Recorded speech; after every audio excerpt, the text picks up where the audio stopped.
If you've ever wondered how to use AI in order to create extra parts of your background or even crop your image and provide a little additional detail, such as the background or even tops of the head where it may be cut off where there's no hair there, I want to show you how to use AI in order to do that inside of Photoshop. So I'm going to go ahead and open up all of these images here because I need to format them in a square format. So I'm going to go ahead and select each of them here. And I'm just hitting enter so that I can open them up in Photoshop. And because I know ahead of time that I want it to be a square orientation, I can actually go to my crop tool here on the left hand side. I'm going to select my crop tool. So usually I'm on my move tool. This is my crop tool. I'm going to choose the ratio as 1:1.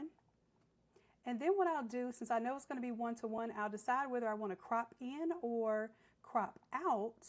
And if I crop out, then it will do a little in painting for me.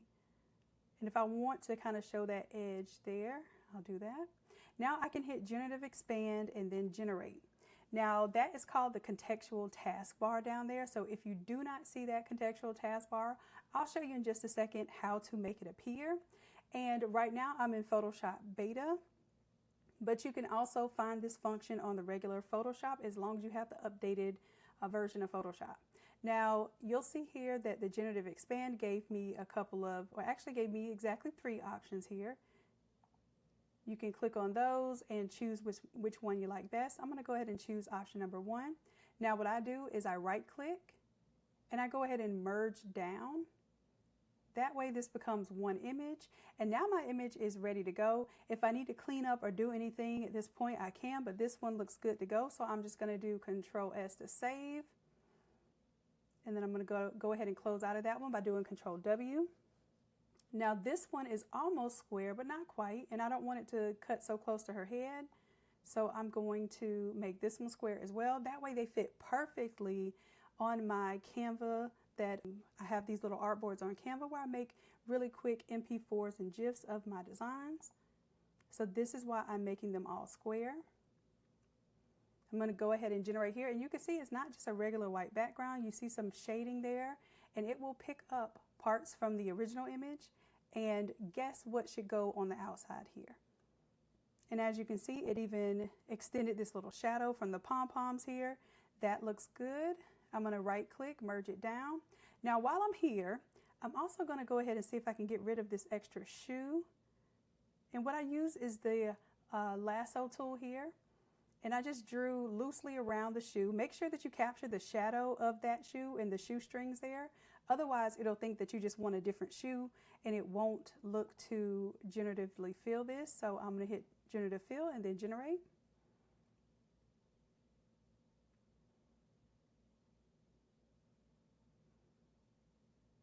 And we'll go ahead and let that do what it does there. In this case, it put some additional product there. And this one, it actually put like a towel or something here. So let me go back for a moment. I'm going to go a little bit wider out here. And then I'm going to try the remove feature. Now this, I believe right now is only in beta, but I'm going to try this so that it understands that I want to remove and not replace that object. Let's give it a moment and see what it does here. That looks beautiful. Amazing. Now, of course, with the generative fill before, I was getting those 3 options, but this just gave me 1 option, but it looks perfect to me. So I'm going to right click, merge down, save that, do Control W to close out of that window, and then I'm on to my next image here. Now this one, I don't like the products here. I'd rather go in and add those manually later if I really want to. So I'm going to go ahead and tell it to remove. Now this is in beta and it does not use my generative credit, so I like that. And then because I forgot, remember I told you if you don't get that shadow, it looks a little weird. So that was the shadow from the ball. So I'm gonna go ahead and tell it to remove that as well. All right, that looks nice and clean. Now I can take this and merge it down. Or I can take all of these and just merge these layers. Now, of course, I still need it to be the 1:1 ratio. So here,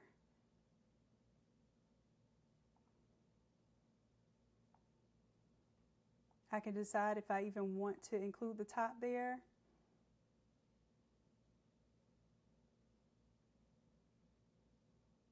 And I'm just going to crop it in just a little bit here. Oops, not Generative Expand.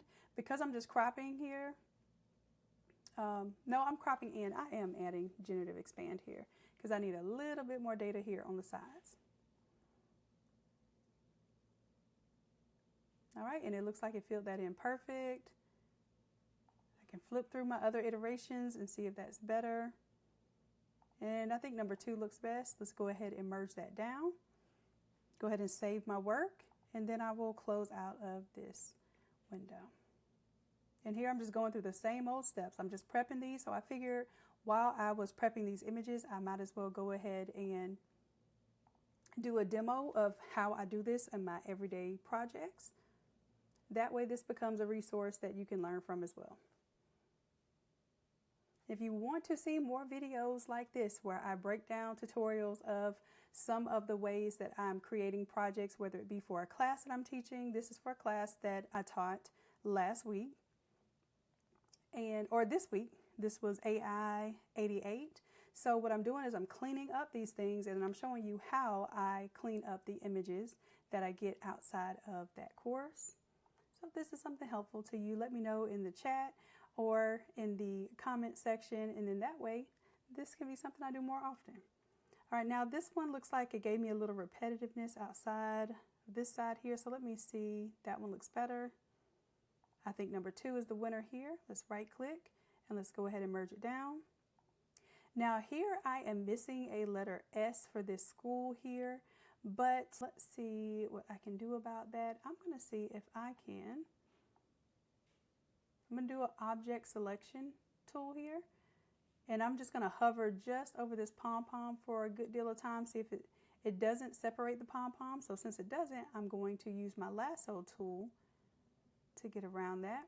And if you don't have the lasso tool enabled, it's probably because you have the rectangle on. So just come up top once you have the object selection tool on, and then choose lasso, and it will use your AI tools in order to do that selection there. So what I'm going to do is I'm just going to do a little Control J, make another pom-pom, and just make this one a bit larger.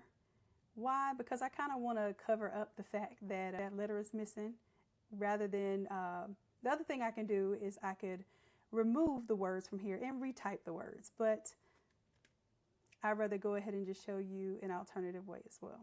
All right, now if I don't see my shadows anymore for my pom-pom, or I feel like something is missing, there is another feature that you can use inside of Photoshop Beta, and it's called Harmonize. So I can go ahead and hit my Harmonize here, and if the colors are off, or the shadows are off, or even the styles, let's say one is a little hyper realistic, one's more, photorealistic or cinematic photo, then it may look a little jarring to the eye. So this tool is supposed to help to bring those two components together where it looks like it's supposed to be in place. And let's see here. I'm going to disable the layer mask there and just see. And honestly, it pretty much looks, well, you see it's giving a little shadow right here. You see it. So that is definitely helpful. If you have things coming out of a totally different project, I'll show y'all that later in a later video, not this video. I'll be showing you some different ways where I will use the Harmonize layer. And this looks good to me. So what I'm going to do is go ahead and just merge all this together. And I do have to move. You know what? I did all of that, and I did not cover up the letter like I wanted to. There we go. All right, so now let's go ahead and try Harmonize again.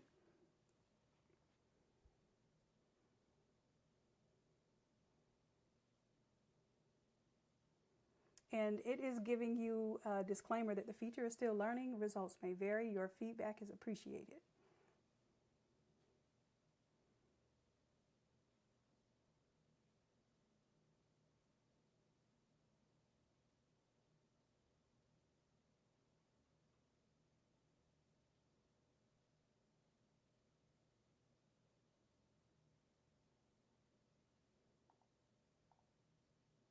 And this looks really good. You see how it added that shadow down there? So I did not have to guess where the highlights and shadows should be.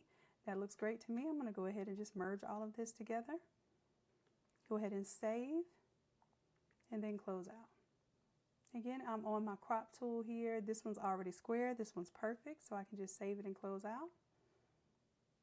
This one's not square.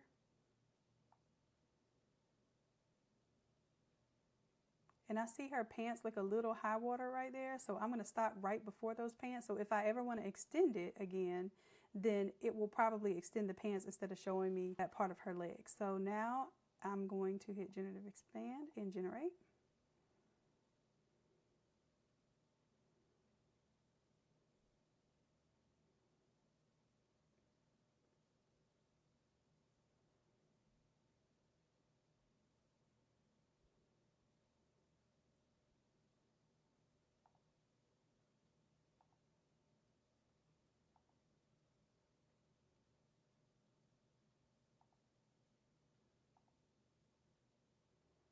And here it's not really giving me my chest pieces. So to be honest with you, I'm looking for like the cleanest version of the board itself.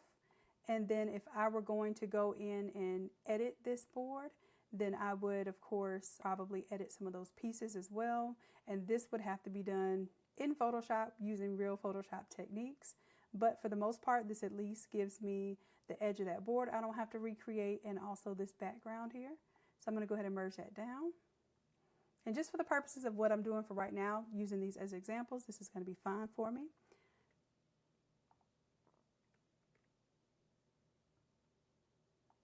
This image, I'm going to make a little bit taller.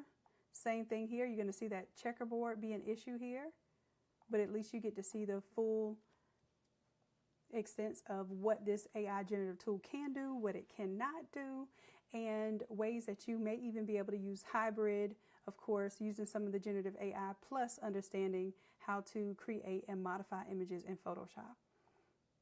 And that's why it's so important to understand how Photoshop works. So that is also why we do a Photoshop class every week as well. And I hope that you all are enjoying those classes and understanding Photoshop and fearing it a lot less. All right, so I'll go with this one. This one looks the most cleaned up to me. I'm going to go ahead and merge it down. Save that and close out. Now this one, you'll get to see it make a little more complex background here, because I need to generate this, kind of out of focus outdoor background. So I'll hit Generative Expand and generate.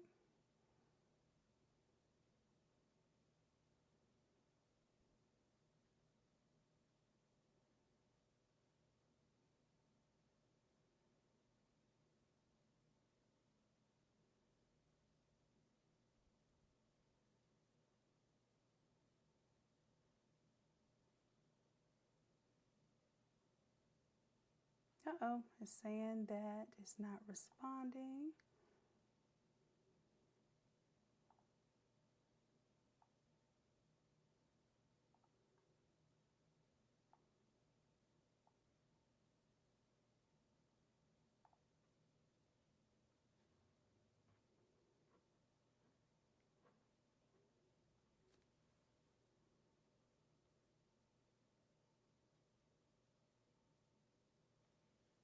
There we go. All right, so I have a background now. This was effortless. I can't tell you how difficult this was back in the day to do. I won't even begin to explain. I'll just tell you that count your blessings and thank Photoshop and AI for this new tool and feature that is really changing the game. All right, so I'm going to go ahead and save and close out of this one too. And this one is a more complex background here where it has a stadium and the grass.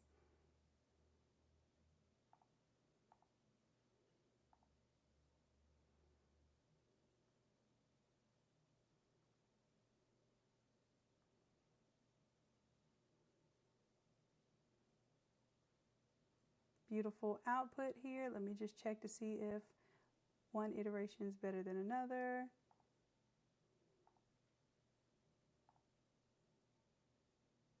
I think I'm looking at the lines on the field as well as the audience there. And I'm going to go with number 3 here and go ahead and merge it down. And save and close out.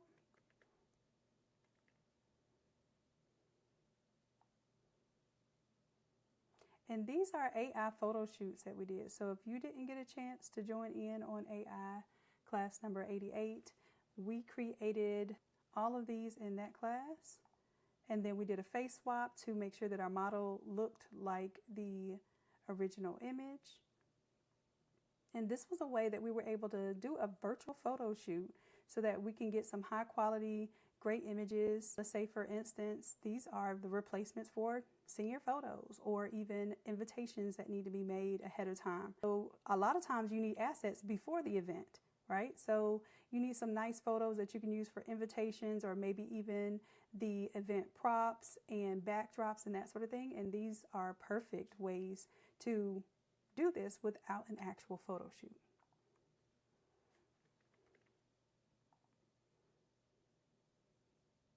And if you check on the YouTube, I'll have a short version of what we did in our AI 88 class.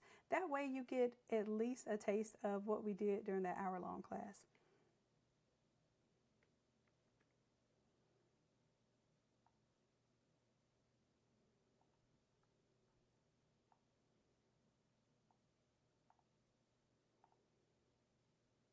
All right, and now I'm just going ahead and doing the generative expand just to show you that I am preparing these for my little GIF and MP4 slides so that I can make really easy videos. And then also we learn how to animate these things as well. That's a really big thing with AI. So we take these steps a little bit further in some subsequent videos. So I hope that you stay tuned and check those out as well. I'm going to go with this one here. Go ahead and merge it down, save it, and close out. And again, this one here, just checking to see if I need to change anything. I think everything looks good here. The crop even looks well. And because the crop is right on time, I don't even have to hit Generative Expand. I can just hit enter on this. And it just gave me a clean crop there. So I can save and close out of this one.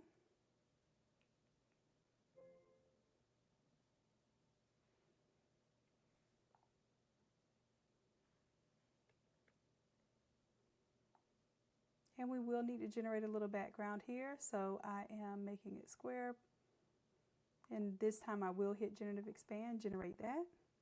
And that is my last image of this photo session. I believe I had about 10 images.